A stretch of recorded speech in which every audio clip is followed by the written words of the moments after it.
Hey everybody, what's up and welcome to the StarCraft 2 Ownage Shack's cast for Force Strategy Gaming.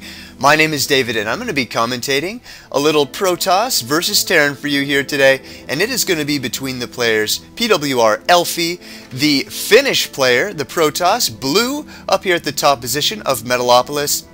A very impressive player here, 2,900 in the Masters League with over 2,000 ladder games played. That is insane, I must say. And actually, of course, that means he has over 1,000 wins because he has an over 50% win ratio, being the crazy Protoss that he is. However, his opponent down here at the right position of Metalopolis, it's going to be mouzNaama, the red Terran. He is such a good player. Probably, I'd have to say he is my favorite Terran. He is so good. He loves his tanks, and he is also a Finnish player, speak of the devil. He is 2,800 in the Masters League, and he actually placed first at the DreamHack tournament, so he's a well-decorated Terran. So cool. And actually, it is on Metalopolis, as I said, and the reason I chose to cast on this map is because Naama is a player who really likes his tanks. He loves to get out those fast tanks, use an early Reaper to scout the Protoss, and because this is Metalopolis, that strategy might not be so good anymore. This is a very somewhat wide open map where tanks really don't have a good choke point where the opponent can funnel into so they can deal their maximum splash damage. So really what I'm hoping to see here is some more original play from mouzNaama. I'd really like to see what he does to adapt to this map. Similarly, PwRelfi over here, a very good Protoss player. I've seen some absolutely stellar Protoss versus Protoss play from him. I'm curious what he has to bring against Terran. And on Metalopolis, there's so many strategies a Protoss can use. We see he already has one gas up into the cybernetics core. His gateway has already been constructed at a normal time. Looks like he's not going to be opting to get that early zealot quite yet. And we do see that the probe and the SCV, the two scouts, have already collided, and it looks like Elfi is going to get into Naama's base first, but oh, nice, a nice marine placement there is going to drive that probe right back home, preventing any scouting information from being done there. Very nice play by Naama, and it looks like he's already getting a second gas. I would have to say, this is indicative of some Banshee play. Usually, you will not get this gas so fast if you are not planning on using it, of course, and this should be a factory going up right about now. Awesome to see that. Love the 1-1-1 play from mouzNaama. Meanwhile, we have a Stalker being chrono boosted out of that gateway. That is pretty sick, actually. That is going to get there before the SCV can arrive at Elfi's base. This Stalker is essentially going to allow him to prevent any scouting from being done by this SCV. If the Stalker is placed at a strategic location, it can kill that SCV before it ever gets in here to see what's going on. And it is going to be a one-gate into Robo. We can see the two gases, so he is playing some higher tech, and one-gate Robo is a very safe build. Now the reason he's doing this is because it allows him to get an observer out fast. Because of that, he can obviously scout the base. We can see he's already rallying that observer over here, so he can pump it out immediately. And then once he scouts the base and sees what's going on in here, he can easily throw up whatever he wants. If he sees very tank and marauder heavy play, throw up a Stargate, pump out some Void Rays. If he sees more marine heavy play, get out more gateways and use Stalkers. He can really react to his opponent, and that is exactly how you want to play StarCraft 2. So excellent play being done by Elfi. Meanwhile, we do have a starport going up for Naama, so probably is going to be that Banshee. We see he is just banking gas right now. Look at all that gas. And if he's timed this correctly, he should have just enough to get Cloak and a Banshee at the same time. We'll probably see him lift this up, actually. Oh, but no, he's going for a siege tank fast. Very interesting play on this map, but actually, you know what? It might work out because we are seeing an expansion here from Elfi, and I think that's a blind expo because the observer has not yet seen exactly what Naama is doing. But now it's going to come in here and it's going to see everything. It should see a Tech Lab starport, Tech Lab factory. He knows tanks are coming, probably going to be a Raven out of here now. He has saved up a considerable amount of gas. We are going to see momentarily what that is going to be. Expecting to pump that out the second he reaches 100. Is he going to do it? No, I will come back to that later. But that's okay because I believe he is also... Did I just see an expansion? I swear I did. But perhaps he canceled it instantly. I am not quite sure actually. But meanwhile, one base play going on from Naama. We're going to have an expansion for Elfi. And it looks like he is going for the robotics bay. Very interesting. He's going to be going for the 2-base Colossus play. We do have more gateways out as well, so this should be a pretty interesting strategy. I know Naama really likes heavy Marines, and obviously against Colossi, that is not what you want. Marines are very fragile units. They don't have the range necessary, but with the tanks and siege mode, which is not yet started to research, this can be very strong. However, it does not look like Naama is going to be going for a 1-base play. After all, he is throwing down his expansion now. He probably is quite a bit late on that though. As we can see, Elfi's already mining from his expo, and that's going to give him a massive economic lead. We can see he's out mining Naama right now. On the income tab, he has more harvesters. Really, he's at an advantage right now, I'd have to say. In the army count, he's also ahead by 3. Probably not the biggest deal. And look at that. Naama just instantly pumps out a bunch of units to catch up. We do have Banshees now on the way with Cloak almost done. So it is going to be a more delayed Cloak Banshee play.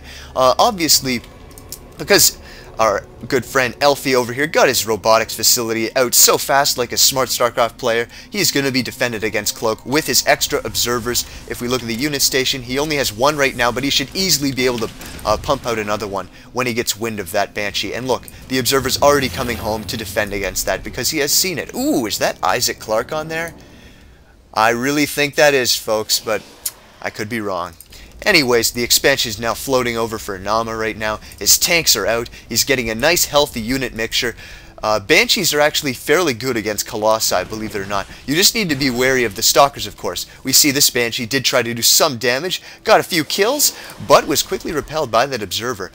The Observer is obviously going to have to follow that Banshee around. You don't want any more damage being dealt. Looks like this one's going to be doing some damage, though, quickly. Actually takes out a bunch of health from all those probes, but doesn't only lands 3 kills, and he's going to have to hightail out of there. Stalkers are faster, but the Observer is out of position to deal with that. Whoa.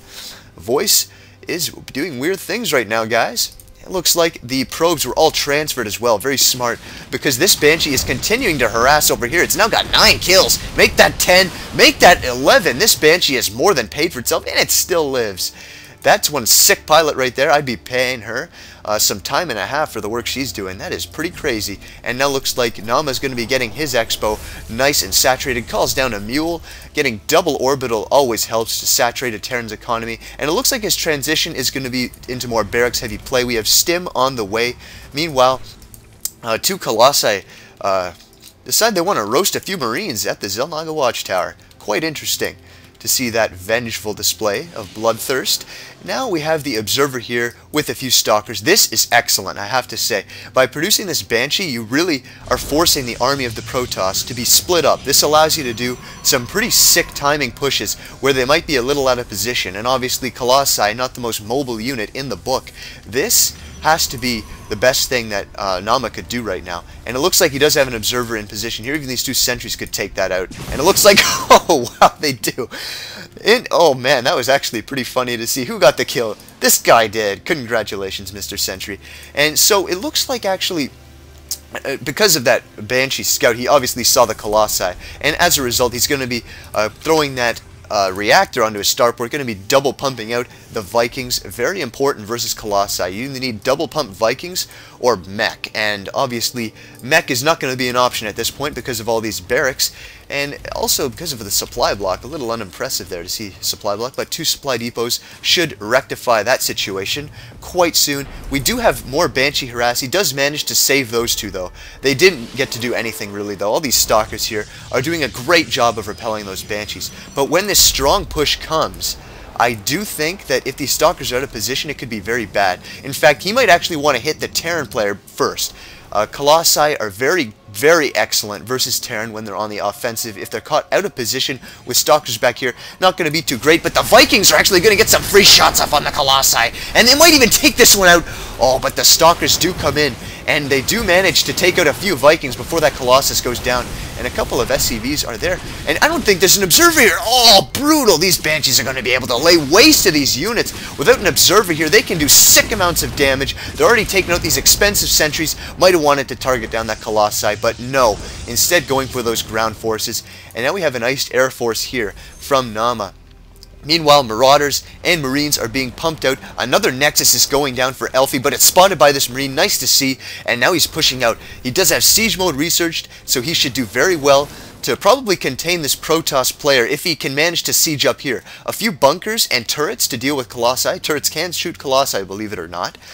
Could do very well versus a Protoss player, and that is something Naama is excellent at. Meanwhile, it does look like a Twilight Council is getting thrown down while these Banshees go to work on the pylon there. Meanwhile, Vikings do come in to do additional damage to the Colossi, but Stalkers might even take some out. Ooh, and they get actually hit by the siege tank fire and are forced to back out. That one nearly got taken out, in fact. A very cool. And now we have a Warp Prism. Very nice to see that from Elfi. The Warp Prism is going to be coming out from this robo facility right here. And because Naama sieged up out here, obviously his units will not be in position to deal with a nice Zealot Bomb, if that is what he chooses to do. Duckload Raw has been doing Zealot Bombs quite consistently lately, but it looks like this Twilight Council is actually on the verge of going down while researching Blink.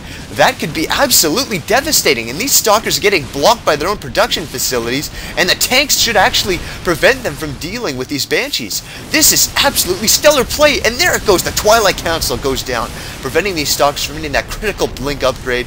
If you were wondering, Blink can actually do wonders versus tanks. You blink right onto them and force the splash to deal against their own units, and that is exactly why he was going for that, but it has been thwarted by a bad building placement. And now the cybernetics core is even in risk of going down, and if that goes out, that could be huge. He's going to be forced to produce only zealots from these gateways, and it does indeed go down, but an engagement is coming at the same time. He's going to be charging into these bunkers, and I think there's just too many tanks for him to break this. The Banshee is doing sick amounts of damage, 8 kills already and counting, and the Marauders on the high ground even do work on these units. One Colossi gets taken out.